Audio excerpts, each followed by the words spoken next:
All right. Thank you, everybody, for coming to the Dicamba application training this evening. Again, for those of you that didn't hear, my name is Ann Nelawaya, Field Sales Rep in Southeast North Dakota. I'm glad that the folks over there in the back row of church actually moved over. So anyhow, a couple of things, a little housekeeping here. If you haven't gotten a packet or a pen, please feel free and get one in. I am going to remind you again to make sure everybody is signed in and you have to sign out. And one special note for any of you in South Dakota, you have to stick around at the end of the training for an on-screen quiz, and then everybody else can exit. But it is my privilege to introduce Kevin Thorsness, our technical sales rep in North Dakota, and he's one of the best. So feel free and ask him any questions, okay? Kevin?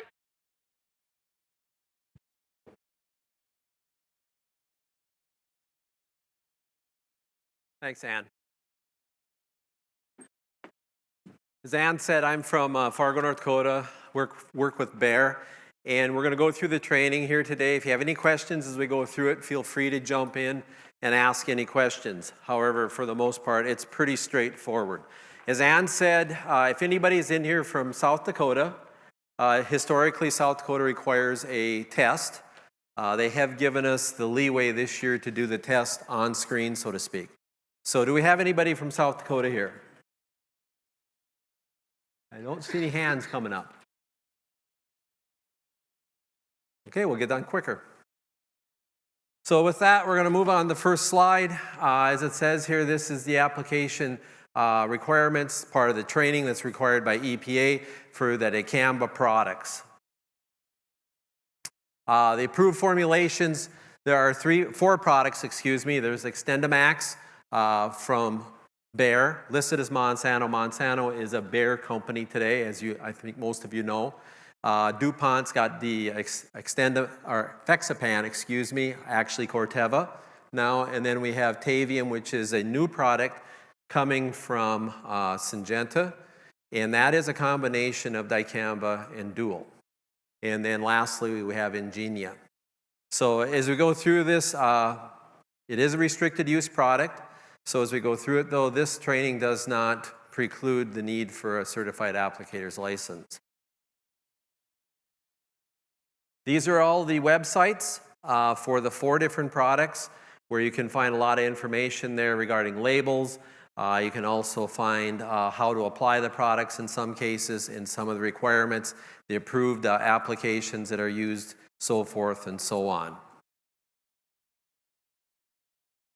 As I mentioned, the training, this is a training for Dicamba required by the EPA.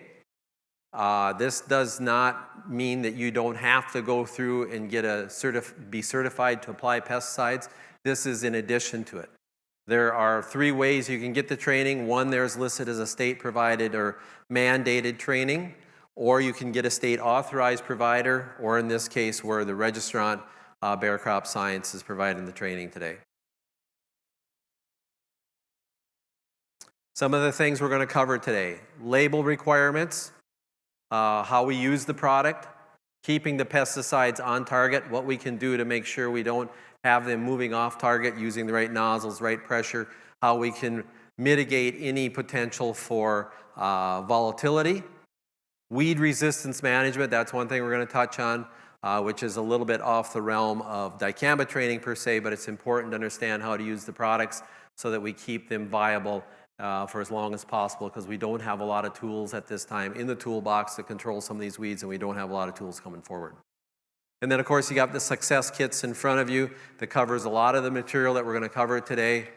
And then lastly, a knowledge check, which really that's just going to be as we go along, we'll do a knowledge check. And that's really what that's pertaining to, is the on-screen quiz for the South Dakota folks that we don't have anybody in here for today. Use restrictions, pretty straightforward. Do not apply it airily. Do not apply it through any irrigation equipment. If the crop is under stress, do not apply it. In other words, if it's been hailed on, if it's severely drought stressed, you guys can read the screen as well as I can. This is going to impact the performance of the product, and it's also going to potentially create some other problems. Do not tank mix it with any AMS or any nitrogen product. That includes UAN fertilizers, 28%, for example, 32%. We don't want any of that in the tank. The reasoning for that, you have a nitrogen source in there, AMS or UAN. It has the potential to reduce the acidity of the spray solution. When that happens, you have the potential to create the volatile form of dicamba, the acidic form. And that's what will have the potential to volatilize. And a lot of the issues that we've seen in recent years can be attributed back to the fact that tank that wasn't completely clean. Somebody forgot and put AMS in there. We've become a culture where we're so accustomed to putting AMS in with Roundup that it just is second natural to add AMS to Roundup, even though a dicamba product's in the tank, and we don't want to do that. Lastly, do not make an application if there is rainfall predicted within the next 24 hours that will exceed the soil capacity of that holding, water holding soil capacity. So watch your forecasts. Sometimes this is going to happen. We don't always know where the gully washer is going to hit, but if you know there's severe rain coming, let's keep it out of the field. And I'll show you a picture on that here in a minute. Here's a picture showing where it was applied, and within 24 hours we had a huge rainstorm, and you can see where it washed off the nearby field into a dicamba sensitive soybean field. And you can see where it's outlined there. As you look across here, you can see right where it moved right down through the field and through the low area, drainage area. Record keeping. There's some important things here you have to keep track of here. Record keeping. For North Dakota, you have to keep your records for 3 years. For South Dakota, nobody from South Dakota here, but they have to keep their records for 2 years. And then also, or North Dakota, South Dakota, excuse me, is 3 years. Minnesota is 2 years. I'll get it right yet. And then as far as when you record the records, if you are farming or applying in North Dakota or Minnesota, there's differences here again.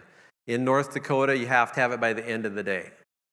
In Minnesota, you have 72 hours from application to get those records recorded. And we'll talk a little bit about what the records include. And the records have to be available to anybody that wants to see them. The EPA, inspectors as well, upon request, any officials that want to see these. So keep these records, get them recorded. This is one of the biggest things here.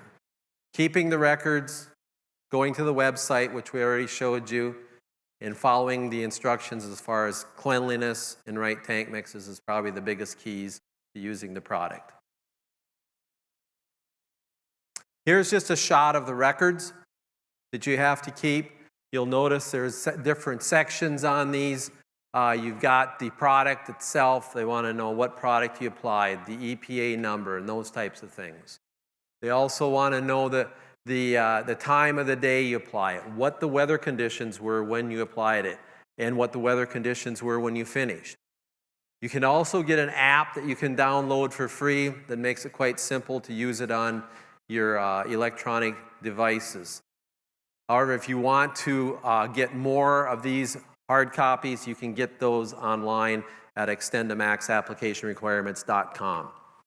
Any questions? Pretty straightforward. Tank mixing instructions. As far as tank mixing instructions go, use only approved low volatile formulations of dicamba. So that would be the Extendamax, the Fexapan, the Tavium, the Ingenia. No clarity, nothing like that. You can only use those 4 products that are approved. And this training only applies to those 4 products. There may be other formulations that come in the future, but we are only talking about these 4 here today. Use only herbicides and other pesticides and additives and so forth and so on that are approved so we don't get some off-target movements. OTM. Some of the tank mix partners have been approved to require a DRA or a drift reduction agent. And again, this is all spelled out on the website. It's an extensive list of products that have been tested and approved to be mixed together, and it's going to vary. You have one DRA that's required for a certain tank mix partner with Extendamax or Fexapan, whereas you'll have a different DRA that might be required. And I'm not going to begin to try to commit that to memory, and neither should you, so look at the website. Anything that lowers the spray pH is not allowed. So low spray pH may increase volatility, as I said earlier, because if you're lowering the spray pH, you're going to allow the dicamba to convert to the acid form, and that is the worst thing we can do.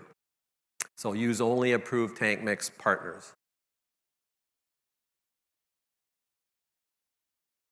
As far as other tank mixing, to ensure that the spray is used, mixing, loading, and everything that touches Extendamax, Ingenia, Fexapan, and Tavium has to be clean and has to be free of AMS. Everything that it handles. So all the AMS has to be cleaned out of your sprayer.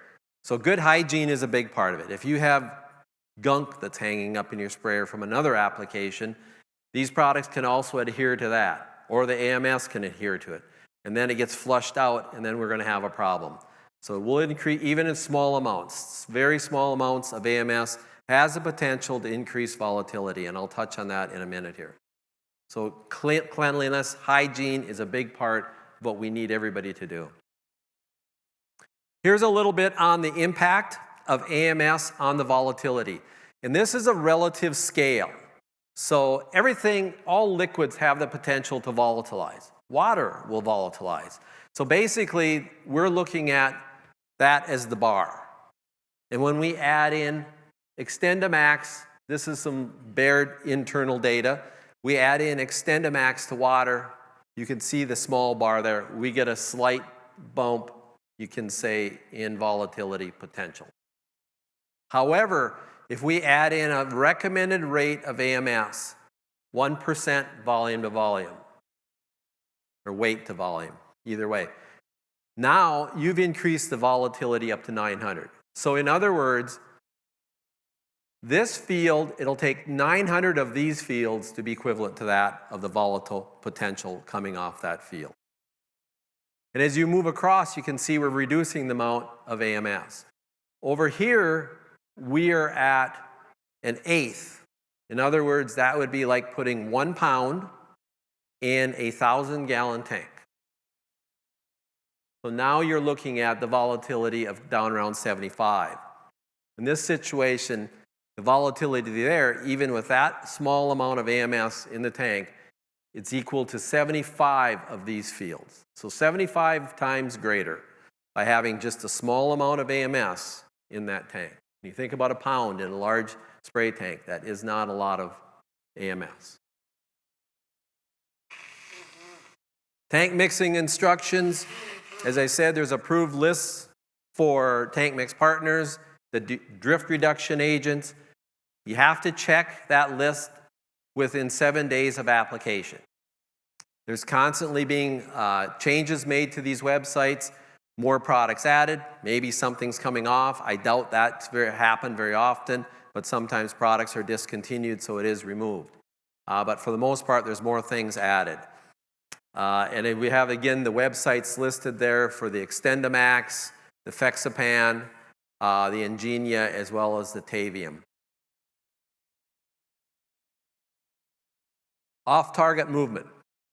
We don't want to do anything that will allow the product to move off the target, whether it's hitting any of the green tissue, whether it's the leaves, the stems, flowing off in runoff, and so forth. It could result in damage to broadleaf crops that are susceptible.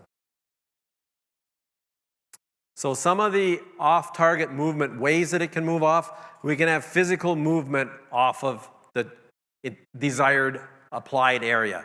And this is when you get the spray droplets physically moving off of the field. Where if you're out spraying, and I think we've all seen this, where somebody's out spraying, it's a little too windy.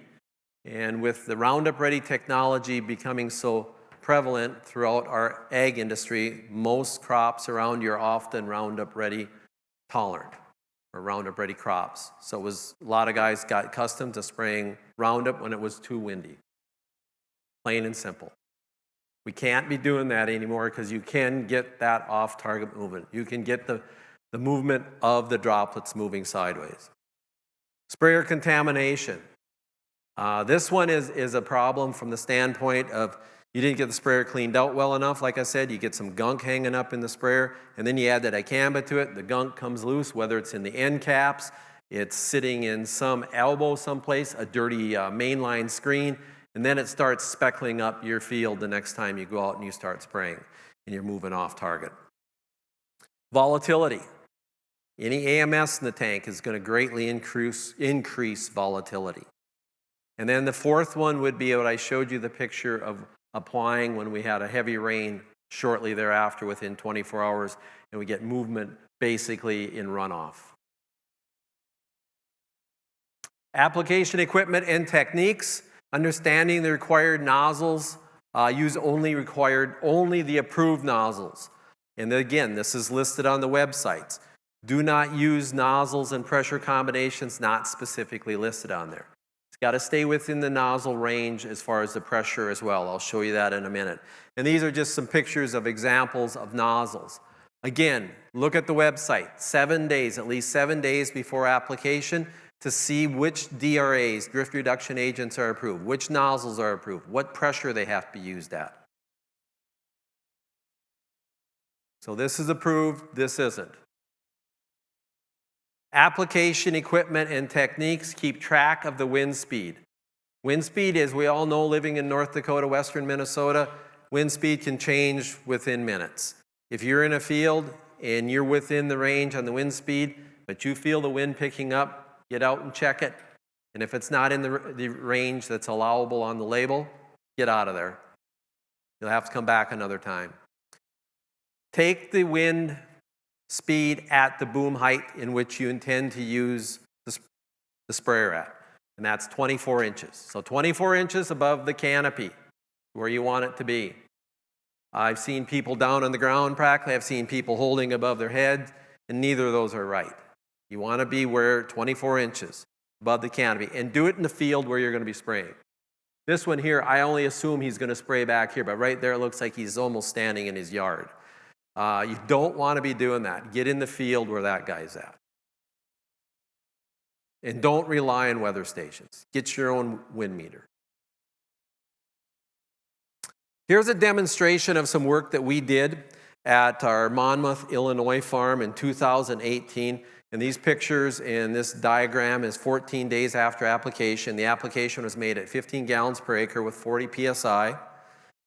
Boom height was 24 inches over the canopy. And what you see down along the bottom, these were dicamba sensitive soybeans. And the spray direction was from right to left. And from here to this line, we sprayed with a TTI 110-04 ultra coarse droplet. At that line, we switched over to extended range 110-04, which creates a lot of fines. You can see here we drifted, and the wind is moving. Basically, it would be a southwest wind. We had movement approximately almost 400 feet. This field is about 400 feet from that edge to that edge. Here we moved in probably, depending on, I don't know the row width on this trial or when this was done, but we're in somewhere about 30 to 40 feet. So you can see the difference just in using the right droplets. We all like to, or in the past, we've liked to use a lot of the XR nozzles. They do a good job of coverage. However, we have to balance the coverage with the right droplet size to reduce this from happening. So here's some pictures of nozzles, the correct nozzle and the wrong nozzle. Actually, it's the same nozzle. I'm sorry, thinking of a different slide. Here we got a TTI 110-04 nozzle that's being used in 15 gallons of spray pressure, or gallons per acre. And on the left, we have the approved dicamba plus an approved glyphosate, but we do not have a drift reduction agent in there. On the right, we have the same thing, but now we've added in a drift reduction agent at 0.5% volume to volume. It looks fairly similar at this point, but when you pick out a spot within the pattern and you blow it up, you can start to see there's quite a few fines in here. Almost starts to look like dust. Those fines are what's going to move off a couple hundred feet potentially, or at least 100 feet. On the other side, about the same spot in the pattern, we blew that one up, and we have just as many large droplets, and they're ultra-large droplets when you start looking at them, but there's fewer fines and more of those large droplets. So that's where we want to get to. So this is what we want. We don't want this.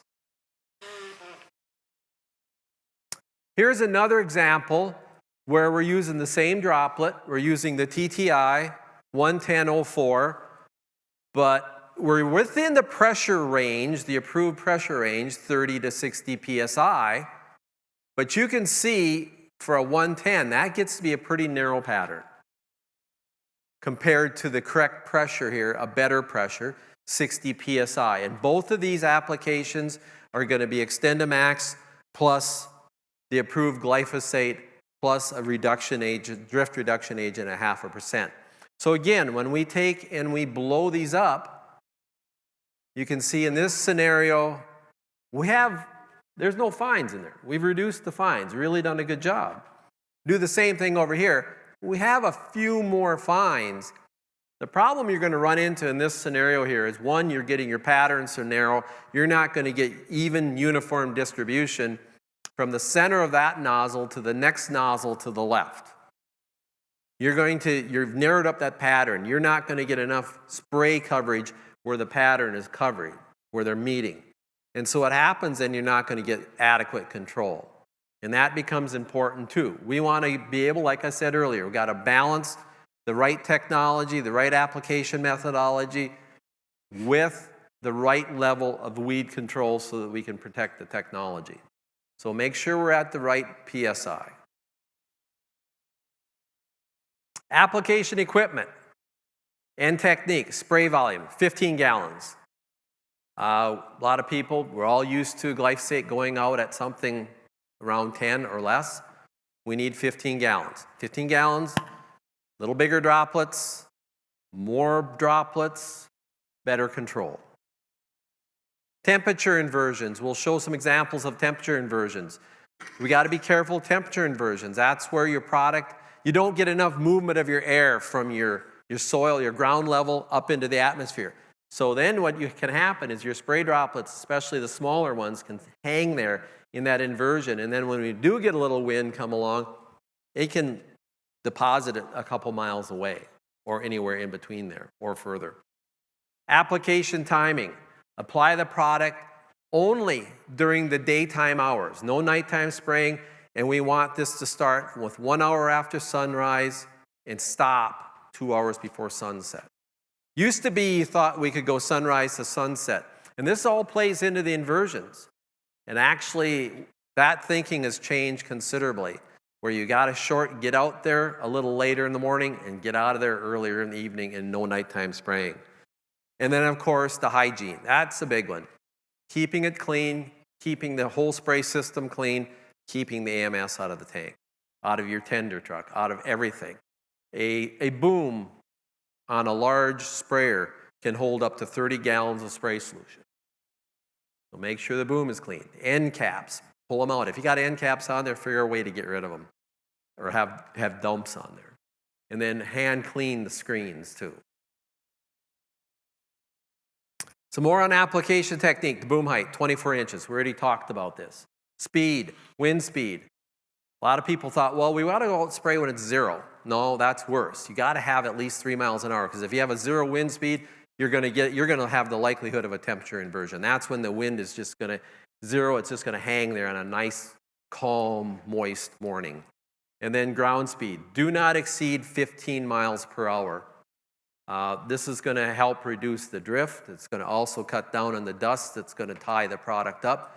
One thing that is recommended is slow down. If you can maintain your pressure and maintain the proper droplet and everything, slow down to 5 miles an hour as you ring the fields, so you don't get that movement out beyond the buffer zone. We don't expect that to happen, but if you have the capabilities to slow down to 5 miles per hour, it's like some insurance.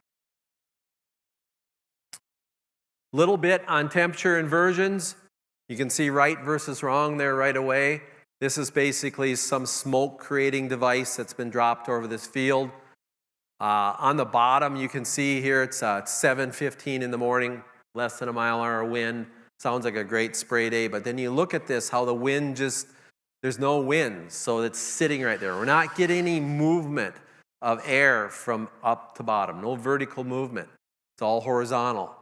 Here, where we got at 11 in the morning, 4 to 8 miles an hour, here you can see that it's starting to dissipate and move upward.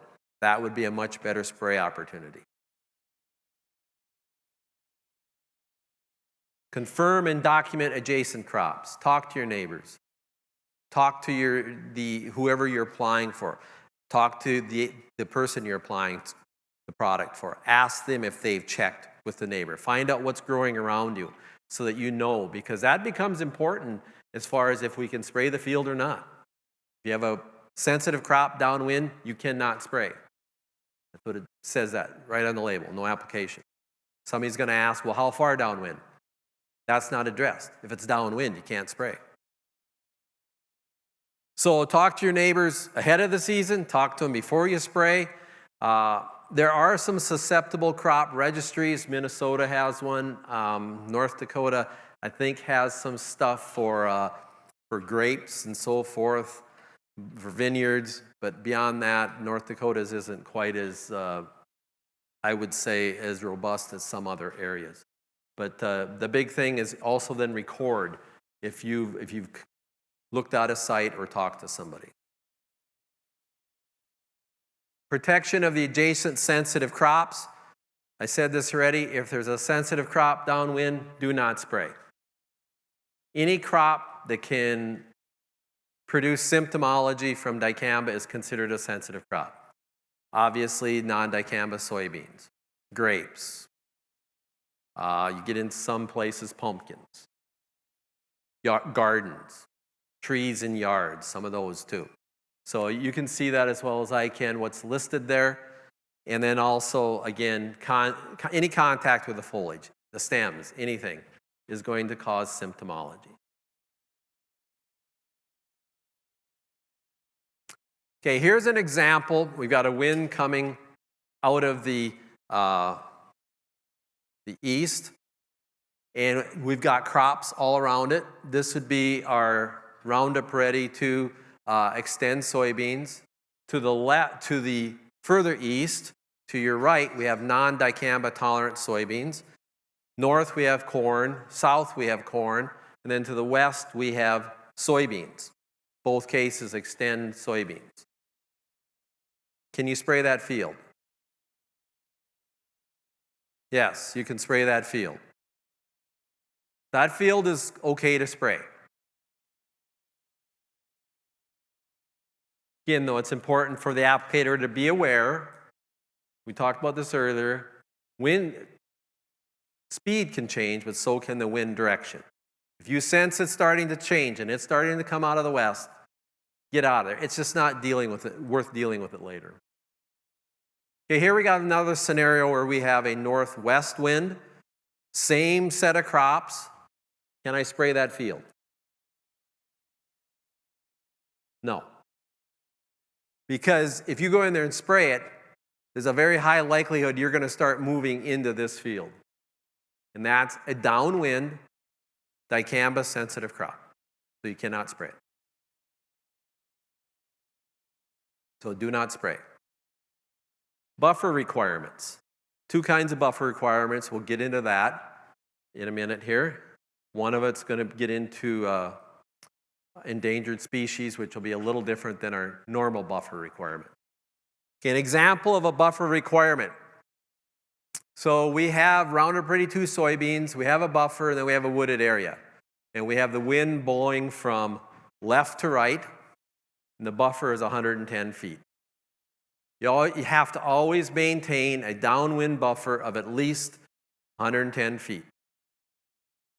Now, if you're applying a pre-emerge application where you can apply up to 1 pound of product per acre, then you have to have a 220-foot buffer.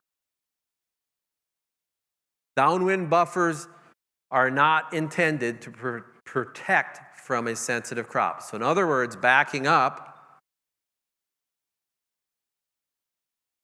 Even though we have to have a 110-foot buffer here, this does not mean you cannot spray. You can spray this field because you still have a sensitive crop. Having a sensitive crop downwind overrules everything.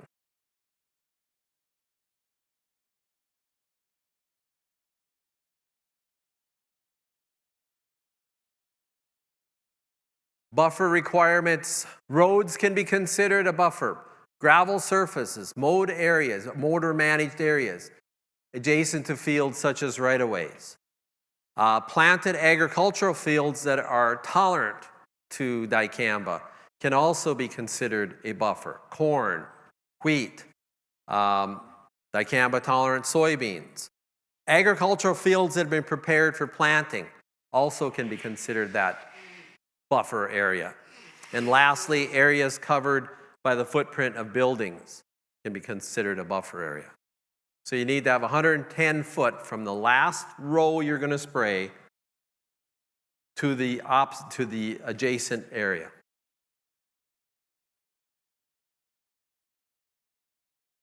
Buffer requirements. Here again, the same setup of the crops. We got a wind coming out of the southeast. Can we spray this field? And what would the buffer requirement be? First of all, you can spray the field. Then the buffer, there's the buffer. So the corn is a tolerant crop, so it gives you the 110. The soybeans extend, soybeans give you the 110. The wind is coming out of this direction, so we don't need a buffer over here or here. What about if the wind is coming out of the south? Yes, you can spray it. Now the buffer here, in this case, we have a road in here. We have a 60 foot from the edge of this field, including the ditches, the mowed ditches, and the road and the ditch on the other side. So we have 60 feet. So how much buffer do we have to consider on that north cornfield? 50 feet. You always have to have 110. This ditch and that road took up 60, so you need another 50 to get to 110.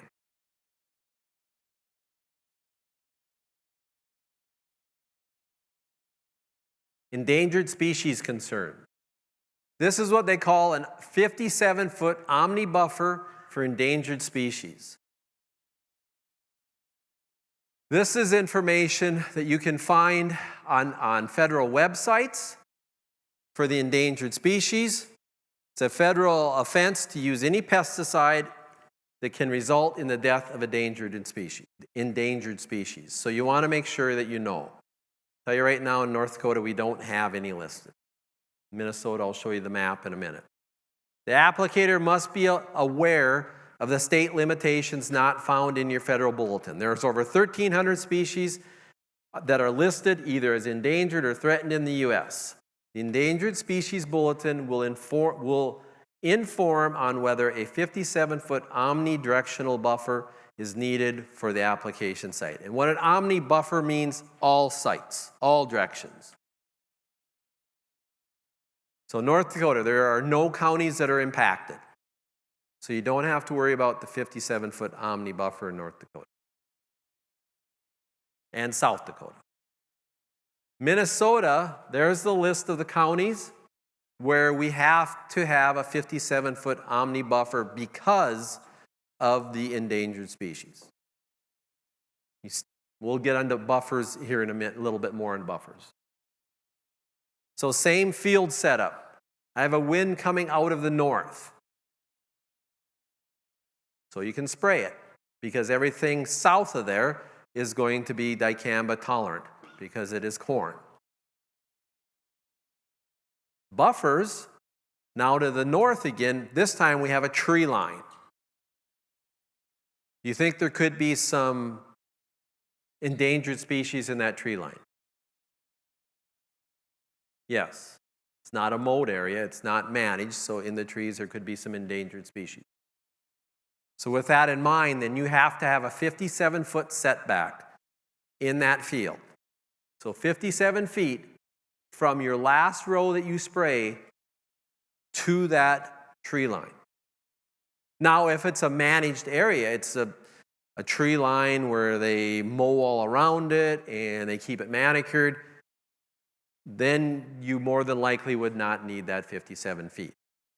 Now, the 57 feet into here, there's not likely going to be any endangered species in there because it's a managed crop. Same over here. What's the 110 for? That's your buffer, right? That's your traditional buffer. Spray system cleanout. Talked about hygiene a lot. Small amounts of a pesticide residue may cause crop response. How much dicamba to cause symptomology? Basically, if you take a thimble full of dicamba and put it in a 1,000-gallon tank, that's enough to cause symptomology on non-dicamba tolerant soybeans. And that basically works out to 1 droplet of formulated dicamba sprayed across an entire acre. So think about that a minute, 1 eye droplet. So that's why it's very important to have the sprayer cleaned out, especially if you're moving from dicamba tolerant beans to non-dicamba tolerant beans with the same sprayer. Or if you're moving from corn, where you've been spraying corn with a dicamba-based product, and then you move into non-dicamba soybeans. Same concept here. Spray cleanout. It isn't just about Extendamax, it's about everything. It's not just about Ingenia and Fexapan. Keeping it clean. This is an example of some trials that were done. A single rinse. Beans look a little tough. Did a double rinse, look a little better, get to that triple rinse with an approved tank cleaner. Not just water, approved tank cleaner. Instructions are pretty specific on the label. Look at the label, follow the instructions. Again, keeping it clean, seeing a trend here about the hygiene and so forth.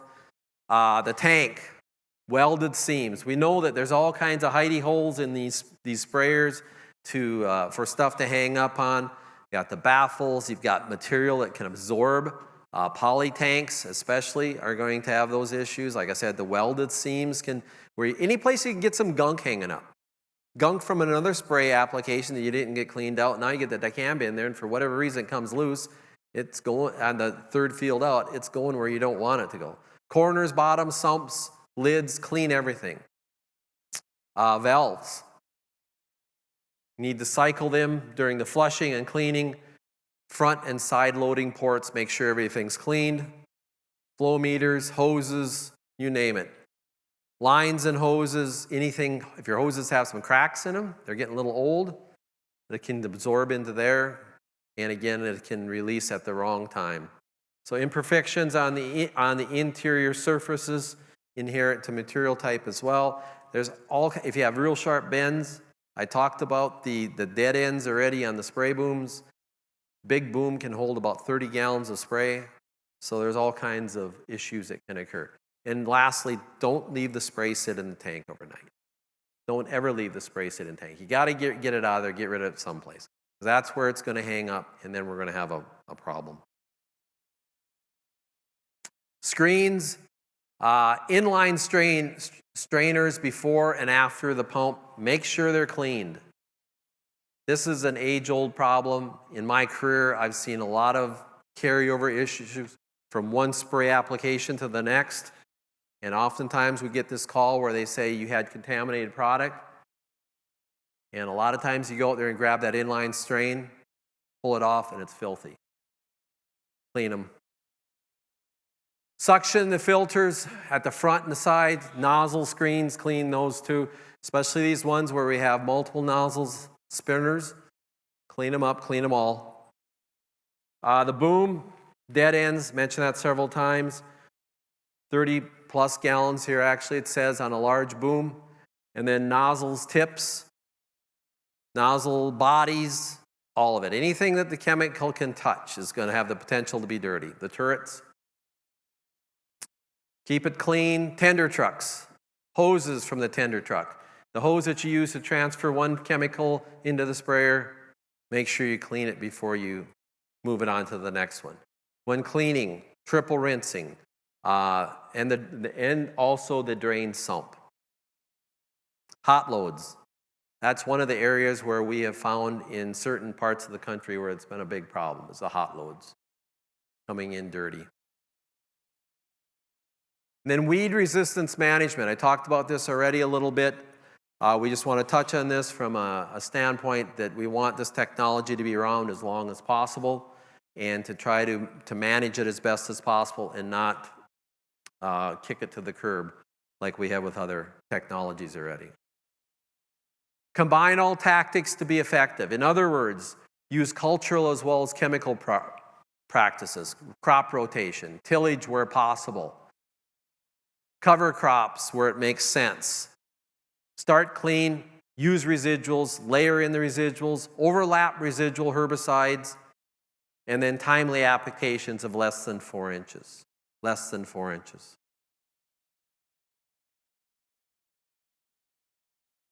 Chemical practices. Multiple sites of action that have effective activity against the weeds. Just because we throw 2 modes of actions in the tank, or 2 of them in a jug as a chemical manufacturer, unless they're both effective, we haven't accomplished anything. And using effective sites is key. Knowing the herbicide active, if it's pre-emergence, is it post-emergence, or is it both?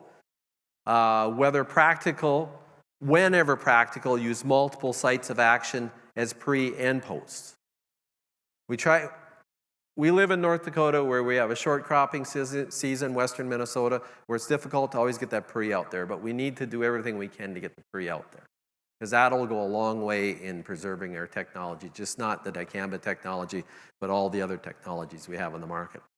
Here's a graph from Dr. Ian Heap of Weed Smart, and he's been tracking this for years, and he parlays this into resistance when it develops. And what this is showing over the years, you can see on the left-hand side the number of sites of action, and then across the bottom is the years. And you can see this start to fill in. In about 1940, we got the synthetic auxins, 2,4-D, Dicamba. And then we got some mitosis inhibitors, that would be your yellows, prowl, things like that. And then a little later on, we got the long-chain fatty acids, that would be acetylchlor or harness, carotenoid biosynthesis inhibitors, Command, some of you might not even remember Command. And then all along at that same time came the EPSP synthetase, which would be glyphosate. And then we get up there eventually to the ALS inhibitors. There was one group that was discovered after the ALS, and that was in about 1980. Can anybody in here tell me what group of chemistry that was?